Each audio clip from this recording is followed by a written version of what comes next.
Di lo que tú ibas a decir, responsablemente. Con relación, ¿qué es lo que resulta? Que de repente el presidente se embala a empezar a hacer inauguraciones.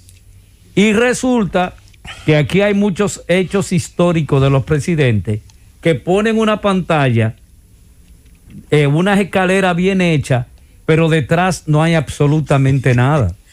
Entonces, eso fue una nueva técnica de la OISOE de los últimos 200 hospitales. Sí. Que tú veías al Darío Contreras y tú decías, ¡diablo! Y cuando tú veías que primero era como una pared y después abajo atrás igual. Entonces tú tienes muchos hospitales de lo que él inauguró que realmente no tienen nada. Eso es fraude, eso es engaño. En una situación como la que estamos pasando del coronavirus, donde necesitamos esas instalaciones de manera urgente. Entonces, no nos engañe así, no se despida de esa manera, haciéndonos justamente eso.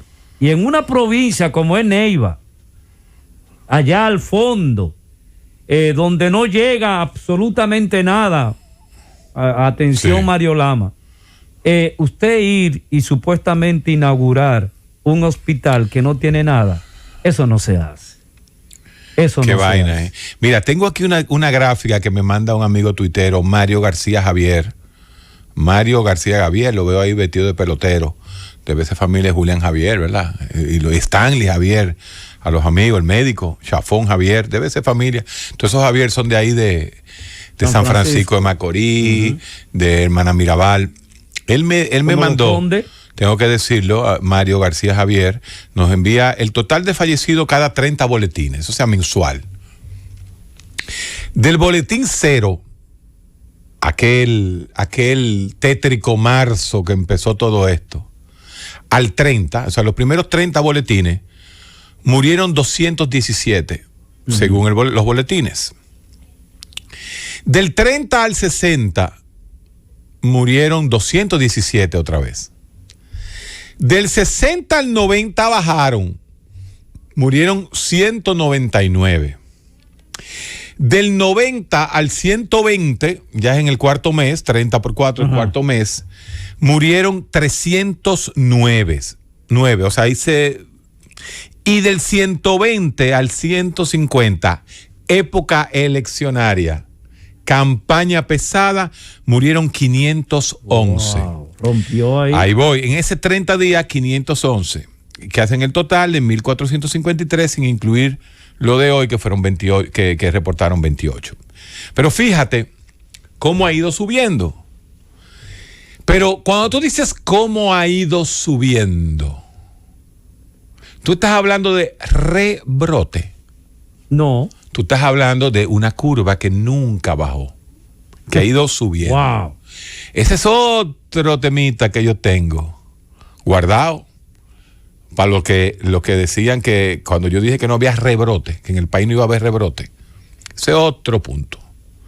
Pero así como digo que no iba a haber rebrote, digo que hay 1 millón de casos, ¿verdad? Que queden claros, porque la cosa hay que hablar. Lo que pasa es, Eladio, que la verdad...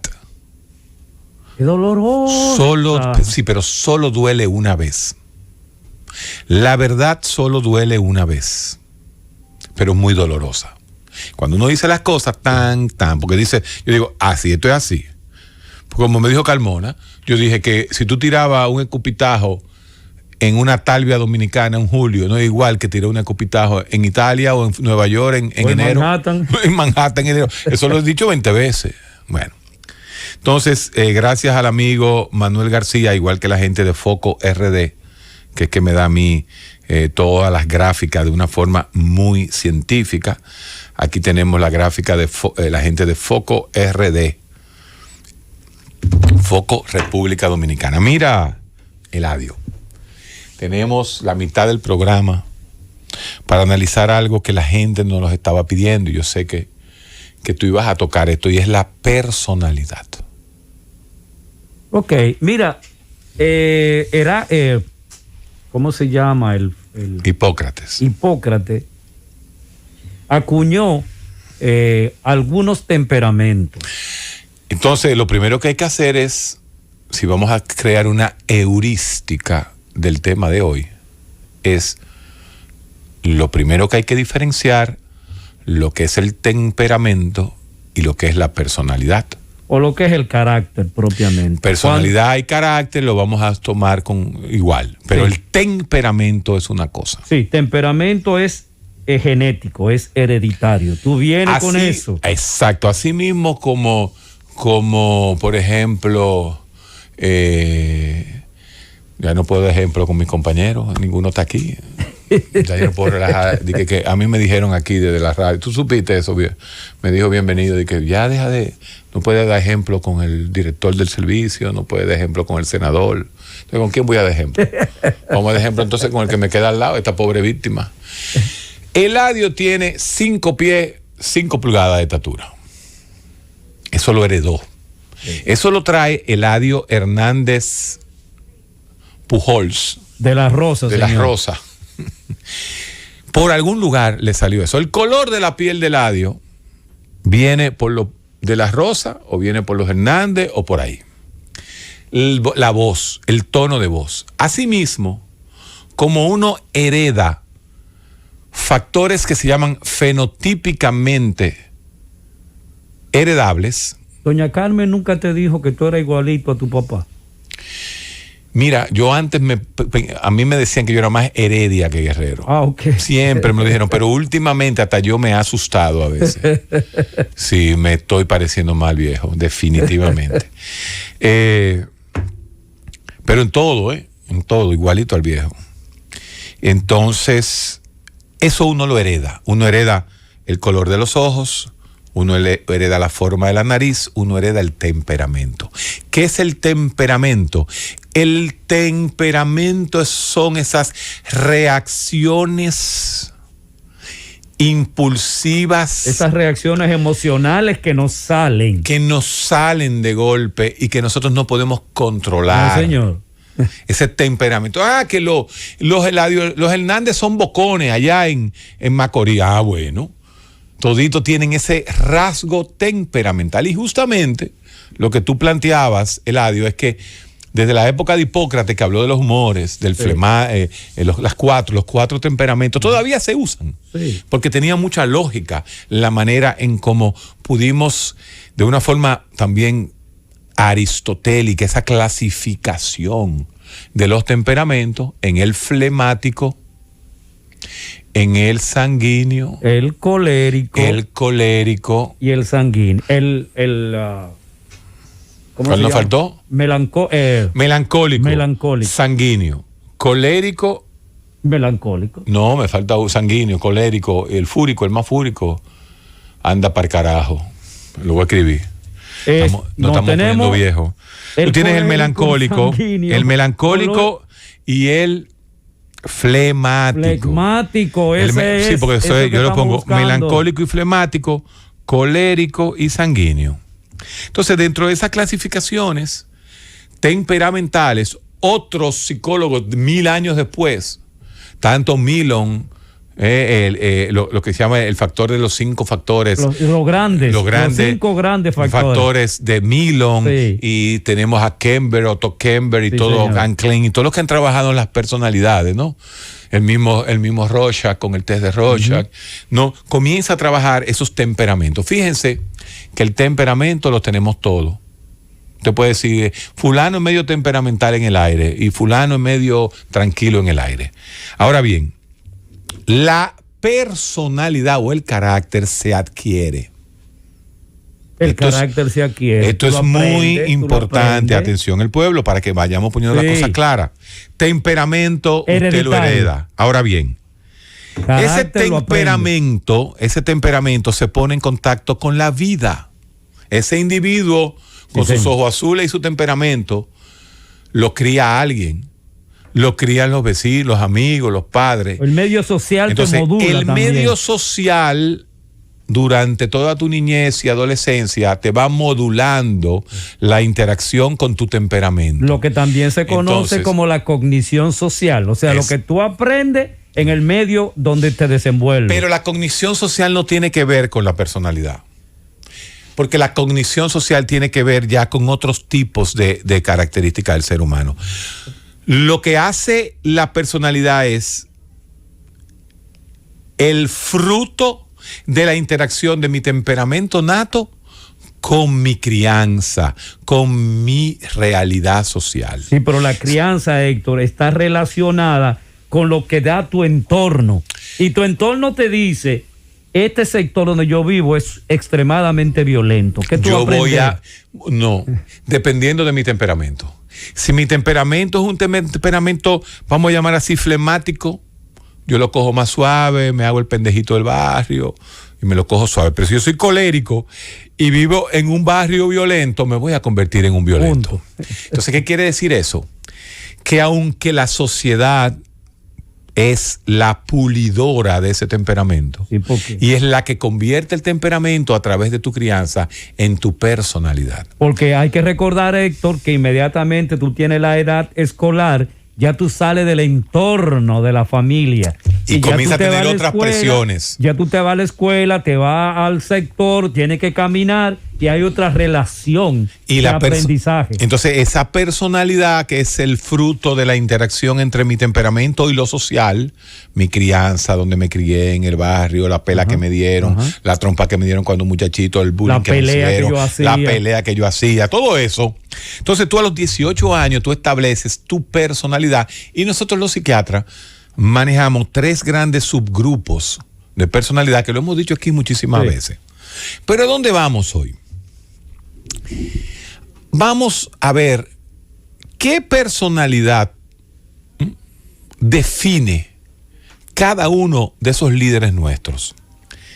Señores, la diferencia que hay entre 2 científicos que se hayan graduado los 2 de Oxford, vamos a usar una universidad inglesa, y que sean los 2 grandes matemáticos, el que va a diferenciar cuál va a ser el más famoso no es el cálculo, porque ellos saben lo mismo. Sí. Es la personalidad del individuo. Así es. Porque la personalidad es el repertorio de interacción e inteligencia emocional que tú tienes para crear empatía con el mundo. Cuando yo digo empatía con el mundo, es crear ese tacto, esa relación de confianza con los demás. Si tú eres una personalidad huraña, que no existe, pero vamos a decir, el estilo de las personalidades evitadoras, usted esos no son va... los evitativos, Exacto. parecido un poco a los límites cuando se van ya a la patología. Bueno, entonces usted va a ser de X o Y, y usted puede, por ejemplo, en la radio, usted coge y dice, ¿cómo es el estilo de personalidad de Guerrero Heredia, de Mario Lama, de Iván Silva, de Eladio Hernández, de José Ramírez? Usted lo puede ir de Lidia Soto. Sí, todos nosotros podemos describir características. Características. Pero eso no es científico. Eso no es científico. Ahora bien, ¿cuáles son esas características de nuestra personalidad que más nos van a traicionar? Los restos de nuestro temperamento. Sí es. O sea, es el temperamento. Dile a Héctor tal cosa para que tú veas cómo se pone él. Dile a Héctor tal cosa para que tú veas cómo exactamente. Dile a cucutea, ¿cómo se dice? Cucutea a Mario por ese lado para que tú veas cómo se incomoda. Dile a... Entonces, los caracteres temperamentales, no quiero usar el carácter porque se va a confundir. Sí. La parte temperamental de nuestra personalidad es definible. Y tú no puedes necesariamente controlarla, tú eres así. Así soy, por más que quiera. Porque genéticamente, biológicamente, eso está integrado en ti. Tú no puedes modificar esa realidad. Entonces, esa parte tú sí la puedes notar. Entonces, ¿qué usted notó como psicólogo, pasado presidente del Colegio Dominicano de Psicólogos, sobre la persona, el carácter y miembro activo de este programa hace 13 años. Y miembro de la receta médica desde hace 13 años. El primer no médico. Eladio Hernández fue el primer no médico, porque es psicólogo, que es parte de la receta médica de la Z. Porque la psicología es también parte de la biología. Es parte de la salud. Totalmente de acuerdo. No puede haber psiquiatra bueno sin un buen equipo de psicólogos. Y no puede haber un trabajo psicológico bueno si no tiene una evaluación psiquiátrica. Porque la salud es el bienestar físico, mental y social, y no la ausencia de enfermedad. Esa era la parte biologicista, así mismo es. Entonces resulta ¿Cómo tú ves el temperamento de esas dos personas, el que recibe y el que da? Mira, cuando tú escuchas un ejemplo de alguien que te dice que se puede tragar un tiburón y erutarlo, y no erutarlo, tú estás hablando de un flegmático. Wow. Tú estás hablando de una persona que puede tirarte de un edificio y se queda como que si nada ha pasado. Es una persona que no tiene empatía, que no siente remordimiento, que no tiene el elemento solidario con los demás. Es solo yo, y yo debo pasar a la historia porque yo soy más importante. Y me aterraba el hecho de saber que un tipo al lado mío era un gran intelectual y yo no lo soy. Entonces, ese flegmático hace y construye todo lo posible por brillar él única y exclusivamente en función de los intereses que éste plantea. Entonces, los flegmáticos, para seguir con esta descripción, son seres extremadamente peligrosos, porque, como vuelvo a repetirte, no tienen empatía, no sienten remordimiento y emocionalmente pueden ver a un niño tierno de un lado y a un jarrón con flores y le da exactamente lo mismo. Bueno, entonces tú estás diciendo que los flemáticos, porque antes le poníamos una G, es flemático, tienen una forma de ser, pero cada uno de ellos tienen debilidades y tienen fuerzas. Sí. O sea, un flemático es el que calcula las cosas, es un poquito más calculador. Pero bueno, el punto está en que, fíjate las cosas buenas del flemático. Es tranquilo y confiable. Sin embargo, tú me estás diciendo a mí que cuando tú confías, es tranquilo, pero no es flemático. Yo nunca he visto a ese señor flemáticamente nada más. Para mí es flemático colérico. Tiene combinación, porque cuando ese señor hizo cuando lo provocan, mi hermano, no quiero estar cerca de él. Y él, en una entrevista famosa que dio a una famosa periodista dominicana, muy querida por todos nosotros, mencionó la palabra mecha corta 3 veces. Y eso para mí fue una reacción de formación de él. Entonces, yo no lo veo tan flemático, solamente flemático. Yo sí sé que lo que definió aquí el futuro de la nación fue el temperamento y la personalidad de esos dos líderes, de Leonel Fernández y de Luis Abinader, como lo fue en su momento, en el año 1986, cuando se dividió Jacobo Magluta con José Francisco Peña Gómez, que salió el temperamento de Jacobo, que era muy flemático. No sé si ustedes recuerdan, la gente joven no se acuerda de Jacobo Magluta. Era muy flemático frente al colérico de Peña Gómez. A la parte colérica, que no significa que dame colérico. Recuérdense que los 4 temperamentos tienen cosas buenas y tienen cosas malas. Eso es muy importante que lo entienda. Pero lo que trajo a Balaguer al poder de nuevo fue la división del PRD. Sí. Porque si Peña Gómez, que fue con el bloque, hubiese ido junto a Magluta, que fue con el PRD, hubieran ganado las elecciones. Sacaron más votos que Balaguer. Lo mismo sucedió. La historia se repitió. Hermano, 34 años después, se divide por egos, por temperamentos. Irreconciliables. Hermano, por eso yo te dije al principio del programa que la personalidad va a definir el futuro de un ser humano. Y en este caso... y casi de la nación. Ahí voy. La personalidad de Leonel Fernández y la personalidad de Danilo Medina en el año 2020 definieron el futuro social de un país.